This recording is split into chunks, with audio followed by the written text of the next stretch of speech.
when you look at what is going on there, the president is only keen into the move over time since 2000.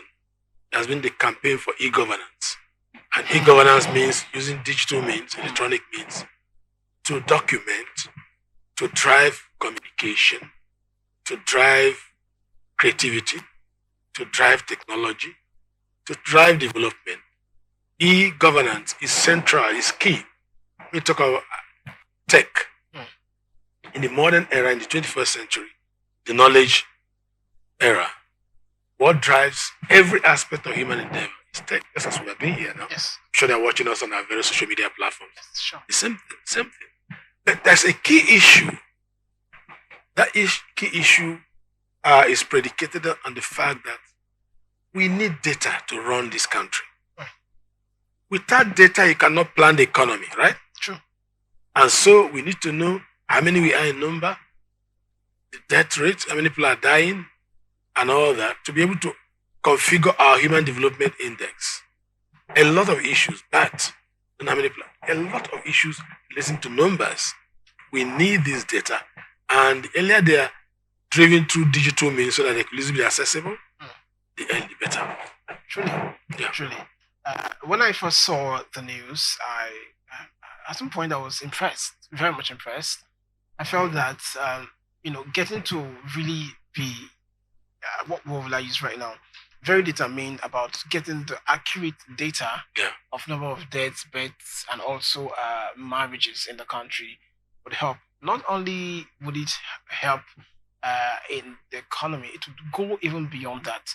It would help his governance, because at this point, when he wants to tackle an issue, he knows what is this at this corner in this area. He will know what is really happening and know how to really go about it economically to bring them into a positive. You need data for planning, right? Yes. So I think it's a very good one. I am very much impressed. So I still feel that the president is really taking right directions. I've been saying this all this while. It's because I feel that with this, then I think we would have, when there is any challenge, they would know to what extent, what would be the gravity, and what would they need in order to really tackle any situation in any area in Nigeria. Which means that we're not paying lip service to digital economy. We're talking about digital economy. Because you can't be left behind the world.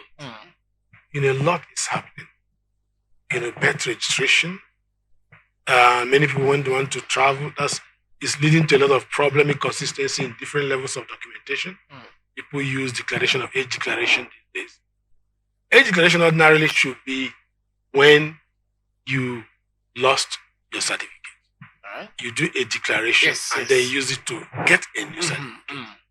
But because we are not used to that kind of environment where births are registered, a number of issues are relating to data, biometrics of individuals are not easily gotten. Recently we talked about NIM and all of that. Yes. If we have a proper registration process that are digitized, relating to the biometrics of individuals, we can easily get things done. Recently we were talking about having a national register. How can you have a credible national register if you don't have a proper digitized process in data collection? With respect to biometrics. Indeed. Just like you pointed out, the time with the NIN, there was a time when it was compulsory for everyone to do NIN. It's still compulsory.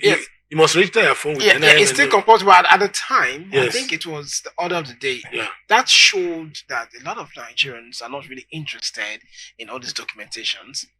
Maybe because the government has not been really enforcing it as much. But I think in this direction right now, everything will be documented. Everything will be traced. And even if there is a need to maybe if there is any crime rate or anything, you can easily get to the root of it, because now everyone will be digitalized. Everything is documented, up to marriages. It's a very good one. Yes, e-governance is the key to proper administration. Recently, we were talking about ticketing on the railway, and a lot of people said it was encouraging corruption the way some of them were doing it manually. But when you go digital, accuracy, there will be no loopholes. Some level of transparency. And there will be no leakages. I think that e-governance is the key to any administration.